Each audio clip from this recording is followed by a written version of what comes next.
డబ్బు, అనారోగ్యం, ఉద్యోగం, వ్యాపారం, అప్పులతో బాధపడుతున్నారా? మీకోసమే launch your future program. Hi hello నమస్తే, welcome back to Suman TV. ప్రస్తుతం మనతో పాటు స్టూడియోలో ఉన్నారు Cellbay mobiles electronic private limited vice president Krishna Prasad garu. సార్తో మాట్లాడదాం. నమస్తే సార్. నమస్తే నవీన గారు. సార్, యుఎస్ వీసా ఇప్పుడు చూసుకుంటే అంతా అదే హవా నడుస్తుంది. లే ఆఫ్స్ కానీ వీసా ప్రాసెస్ చేంజెస్ కానీ ఇవన్నీ కూడా అంటే మన ఇండియన్స్కి వీటి వల్ల ఏమైనా యూజెస్ ఉన్నాయా ఈ చేంజెస్ రావడం వల్ల? అంటే ఏం చెప్తారు sir? It's very interesting topic అండి. US definitely for everybody is a dream country.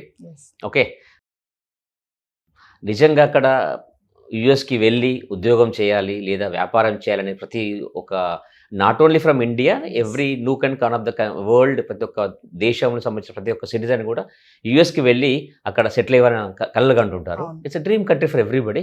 ఇది మనం చూస్తున్నాం కదా సార్, యుఎస్ లే ఆఫ్స్ అని ఉన్నాయి, న్యూస్ అన్ని వస్తున్నాయి, ఇబ్బంది పడుతున్నారు. అయినప్పటికీ కూడా మన వాళ్ళు ఏంటంటే ఖచ్చితంగా యుఎస్ఏ వెళ్ళాలి, ఎందుకంటే మన లైఫ్ మంచి సస్టైన్ చేసుకోవాలి, ఎక్కువ డబ్బులు సంపాదించాలి, లైఫ్ రిచ్ గా ఉండాలని. ఇబ్బంది పడినా పర్లేదని వెళ్ళే వాళ్ళు వెళ్తూనే ఉన్నారు, అక్కడికి వెళ్ళి ఇబ్బంది పడే వాళ్ళు కూడా పడుతున్నారు.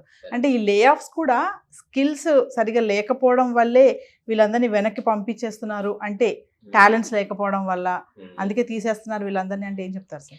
C, it's not only for US అండి. If you take a company, ఒక ఆర్గనైజేషన్లో కానివ్వండి, ఒక కంట్రీలో కానివ్వండి, everybody wants to have best performance, everybody wants to have best talent. కాబట్టి స్కిల్స్ ఉంటేనే ఒక ఎంప్లాయీ యొక్క ఎంప్లాయ్మెంట్ అక్కడ ఉంటుంది ఒక కంపెనీలో. Similarly country like US, definitely they will focus more on skills, they will definitely look for best talent. So కానీ డెఫినెట్గా బెస్ట్ టాలెంట్ అని అవసరం పడుతుంది. సో యూఎస్కి వెళ్ళిన వారు అందరూ కూడా స్కిల్స్ లేకుండా వెళ్ళారా, లేదా అందులో కొందరు మాత్రం స్కిల్స్ లేకుండా వెళ్ళారా, అక్కడ వెళ్ళిన తర్వాత నిజంగా కూడా వాళ్ళు కావాల్సిన వాళ్ళ అవకాశం అందిపుచ్చుకుంటున్నారా లేదా అనేది definitely it's a question to understand. But నేను చెప్పే పాయింట్ అంటే, any person if somebody is going from India to US, డెఫినెట్గా యుఎస్ వాళ్ళ యునైటెడ్ స్టేట్స్ వాళ్ళ కౌన్సిల్ ఫర్ ఇమిగ్రేషన్ సర్వీస్ అని ఒక ఆర్గనైజేషన్ ఉంటుందండి. వాళ్ళు కొన్ని గైడ్లైన్స్ ఫిక్స్ చేస్తారు. అది ఎటువంటి దేశానికి సంబంధించిన పౌరులు అమెరికా రావాలన్నా కూడా ఆ సంబంధించి గైడ్లైన్స్ డిఫైన్ చేస్తారు. ఆ గైడ్లైన్స్ ఫుల్ఫిల్ అయితేనే మనకు వీసాలు వస్తాయి. కాబట్టి స్కిల్స్ లేకుండా వెళ్ళారా అనేది ఐ డోంట్ రియల్ అగ్రీ. ఎందుకంటే అట్లీస్ట్ ఇఫ్ నాట్ వాళ్ళు లెట్స్ ఒక 10 పారామీటర్స్ ఉంటే, ఒక 10 గైడ్లైన్స్ ఉంటే, 10కి 10 కాకుండా కూడా అట్లీస్ట్ 7 పారామీటర్స్ ఫుల్ఫిల్ అయితేనే వాళ్ళు యూఎస్కి వెళ్ళగలుగుతారు. అక్కడికి వెళ్ళాక మరి లే ఆఫ్స్ ఉన్నాయి కదా, అక్కడికి వెళ్ళాక వాళ్ళు ఉద్యోగాలు తీసేస్తున్నారు కదా అంటే 100% కరెక్ట్ క్వశ్చన్ అది. ఈ రోజు తీసుకుంటే కనుక across the globe every organization is going through a very tremendous pressure of the profitability. అంటే బికాస్ ఆఫ్ హై కాంపిటీషన్ కావచ్చు, ఇంకేదైనా కావచ్చు, ఏమవుతుందంటే ప్రాఫిటబిలిటీ చాలా ప్రెషర్లో ఉంది. ఉన్నప్పుడు ఏం చేస్తారు, ఒక కంపెనీ కానివ్వండి, ఒక ఆర్గనైజేషన్ ఏం చేస్తారంటే ప్రాఫిటబిలిటీలో ప్రెషర్ ఉన్నప్పుడు అయితే వాళ్ళ ప్రాఫిట్ పెరగాలి అంటే వాళ్ళ రెవెన్యూ పెరగాలి లేదా వాళ్ళ ఖర్చు తగ్గాలి. రెవెన్యూ పెరగడానికి చాలా ఛాలెంజెస్ ఉన్నాయి, కాంపిటీషన్ పెరిగింది, కస్టమర్ ఎక్స్పెక్టేషన్ మారుతున్నాయి. సో నెక్స్ట్ వాళ్ళకి ఇమీడియట్ కనపడేది ఖర్చు తగ్గించుకోవాలి. ఖర్చు తగ్గించుకోవాలంటే టెక్నికల్ రిసోర్సెస్ వాళ్ళు తగ్గించుకోలేరు. నెక్స్ట్ కనపడే ఖర్చు వాళ్ళది మ్యాన్ పవర్, హ్యూమన్ రిసోర్స్ తగ్గించుకుందామా, ఆ ఖర్చు తగ్గించుకున్న ఆలోచన ప్రతి కంపెనీకి వస్తుంది. అది ఇండియాలో ఉన్న కంపెనీ కావచ్చండి, యూఎస్లో ఉన్న కంపెనీ కావచ్చండి. అప్పుడు వాళ్ళు ఏం చేస్తారు, they will try to evaluate people on their skills. Skills అంటే ఇంతకుముందు ఒక డిపార్ట్మెంట్లో జాబ్ చేస్తే ఆ డిపార్ట్మెంట్ సంబంధించిన స్కిల్స్ ఉంటేనే వాడికి ఉద్యోగం వచ్చేది. ఈరోజు అలా కాదండి. One should be multi talented, multiple skills ఉండాలి. కాబట్టి ఎవాల్యుయేషన్ మెట్రిక్స్ అనేది చాలా టఫ్ అయిపోయింది. ఆ ప్రాసెస్ లోపల if somebody is unable to develop is multi skills, if somebody is not upgrading is skills అనుకోండి, ఉద్యోగాలు పోతాయి. ఎస్. సో కమింగ్ టు ఇప్పుడు వీసాలో చేంజెస్ అనుకుంటున్నాం కదా, అది EB1 వీసా, దాంట్లో వచ్చినటువంటి చేంజెస్ ఇంతకుముందు ఏం రూల్స్ ఉన్నాయి, ఇప్పుడు ఏం మార్పులు వచ్చాయి, దానివల్ల మన ఇండియన్స్ కి ఏంటి బెనిఫిట్ అసలు? బేసికల్గా EB1 అనేది ఇట్స్ ట్రెండింగ్ టాపిక్ అండి. EB1 ఈజ్ నథింగ్ బట్ బేసికల్గా ఎంప్లాయీ బేస్డ్ వీసా అంటారు. ఇంకా దానికి ఇంకొక మారు పేరు అంటే ఎక్స్ట్రాడినరీ కేపబిలిటీస్ ఉన్న వాళ్ళకి, అంటే లైక్ సీనియర్ ప్రొఫెసర్స్ కానివ్వండి, రీసెర్చ్ స్కాలర్స్ కానివ్వండి.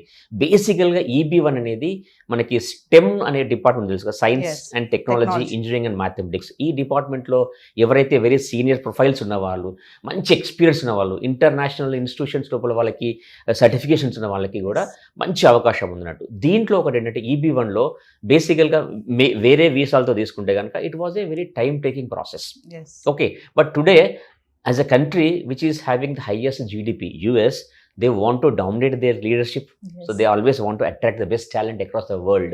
కాబట్టి ఇండియాలో సైన్స్ అండ్ టెక్నాలజీలో మన సుపీరియర్, ఎందుకంటే we Yes. Have great institution like IITs ఉన్నాయండి, మంచి మెడికల్ కాలేజ్ ఉన్నాయి. ఇవన్నీ అంటే మన దగ్గర వచ్చే ప్రొడక్టివిటీ ఫ్రమ్ IITs కానివ్వండి, ఇన్స్టిట్యూషన్స్ టాప్ ఉంటారు. కాబట్టి ఈ స్టెమ్ డిపార్ట్మెంట్ లోపల ఇండియన్ యూత్ని మనం అట్రాక్ట్ చేసుకుందాం అని చెప్పేసి వాళ్ళకి ఆలోచన వచ్చింది. Because they want to grow as a country and they want to continue their leadership in the world. Yes. కాబట్టి ఈ EB1 ఒకటి తీసుకొచ్చి ఎక్స్ట్రాడినరీ కేపబిలిటీస్ ఉన్న యూత్ని వాళ్ళ టాలెంట్ వాళ్ళు అట్రాక్ట్ చేస్తున్నారు. కాబట్టి ఈ science and technology and engineering mathematics background ఉండి మంచి అకాడమిక్ ప్రొఫైల్స్ ఉండి అక్కడికి వెళ్ళాలనుకున్న వారికి మాత్రం తప్పకుండా ఇది ఒక useful visa. Employment based visa అంటున్నారు కదా, అంటే ఇది వచ్చింది అంటే ఇక గ్రీన్ కార్డ్ వచ్చేసినట్టేనా? No, absolutely. EB1 is not equal to green card అండి. They have their own process. ఇప్పుడు నేను చెప్పినట్టుగా వాళ్ళు EB1 లోపల వాళ్ళు USIC అంటారు కదా, వాళ్ళు ఒక 10 గైడ్లైన్స్ పెట్టారు. ఆ 10 గైడ్లైన్స్ లోపల అట్లీస్ట్ 3 out of 10 కనుక ఫుల్ఫిల్ చేస్తే వాళ్ళకి EB1 వస్తుందండి. అన్లైక్ EB2, EB3 వేరే ఉన్నాయి. వాళ్ళకి EB2, EB3 వాళ్ళకి లేబర్ లైసెన్స్ అనేది ఉంటుంది మన దగ్గర నుంచి, అది తీసుకొని పోవాల్సింది. బట్ EB1కి అది సడలించారు. కాబట్టి ఏమవుతుంది, ప్రాసెస్ చేయడానికి కొద్దిగా టైం తగ్గిపోతున్నది. So we can easily get EB1 visa and we can go to US. అక్కడికి వెళ్ళాక మన బ్యాక్గ్రౌండ్ మన ప్రొఫెషనల్స్ ప్రకారంగా, మన స్కిల్ సెట్స్ ప్రకారంగా మనం అక్కడ చేసుకోవచ్చు. But it is not granted that you got the green card. And బేసికల్గా madam for any country, basically యూఎస్కి వాళ్ళు ఏంటంటే ఈ వీసా మంజూరు అనేది వాళ్ళ it's very dynamic in nature. ఆ సిచ్యువేషన్కి ఎటువంటి రిక్వైర్మెంట్స్ ఉన్నాయి, ఆ సిచ్యువేషన్స్కి ఎటువంటి టాలెంట్ని మనం అట్రాక్ట్ చేసుకోవాలి అక్రాస్ ద గ్లోబ్, ఆ ప్రకారంగా వాళ్ళు రూల్స్ నిబంధనలు సడలిస్తూ ఉంటారు. సో కాబట్టి ఇప్పుడు వాళ్ళకి సైన్స్ అండ్ టెక్నాలజీ డిపార్ట్మెంట్లో, ఇంజనీరింగ్లో వాళ్ళకి అవసరం ఉంది, మంచి టాలెంట్ కావాలి కాబట్టి ఇవి చేశారు. రేపు ఇవి ఇలాగే ఉంటాయని తెలియదండి. కాబట్టి అక్కడికి వెళ్ళాక మనము ఎవరైతే EB1 వీసా వచ్చి అక్కడికి వెళ్ళారో they have to exhibit, they have to demonstrate extraordinary capabilities. అలా చేశాక మళ్ళీ they have to apply for green card and they will get green card. Employment based visa వచ్చేసింది అనుకోండి సార్, అంటే ఇంకా శాశ్వతంగా మన అమెరికాలో ఉండిపోవచ్చా, మన ఫ్యామిలీని కూడా తెచ్చేసుకోవచ్చా?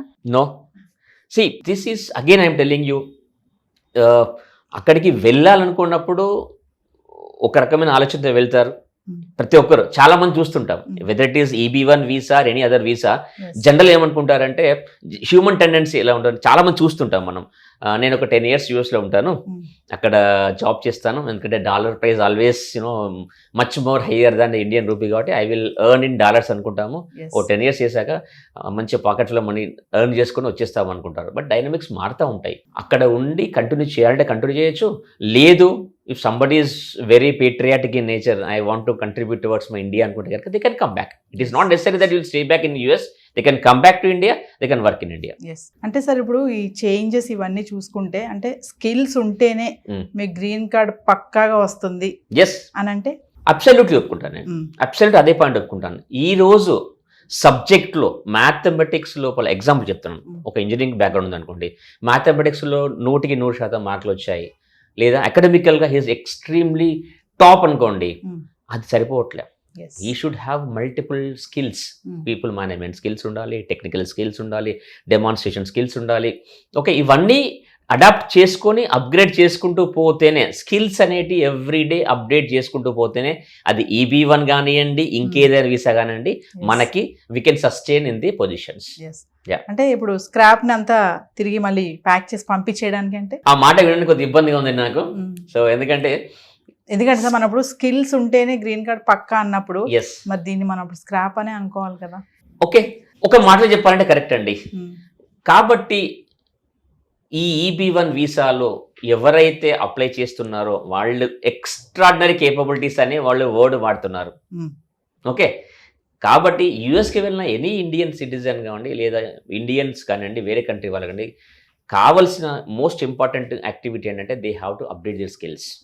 లేకపోతే మీరు అన్నట్టుగా ఈరోజు ఈ కాంపిటేటివ్ వరల్డ్ లోపల, ఈ కాంపిటేటివ్ ఎన్విరాన్మెంట్లో ఎప్పుడైతే టెక్నాలజీ డెవలప్ అయ్యి మనుషుల పనులన్నీ రోబోట్స్ చేస్తున్న ఈ కాలం లోపల మనము స్కిల్స్ డెవలప్ చేసుకోకపోతే అక్కడ ఉన్న వాళ్ళు కాదండి, ఇండియాలో ఉన్న నేను కూడా if I don't upgrade my skills and if I update my self, మీరు అన్నట్టుగా నేను కూడా స్క్రాప్ అయిపోతాను. Thank you sir. Thank you very much.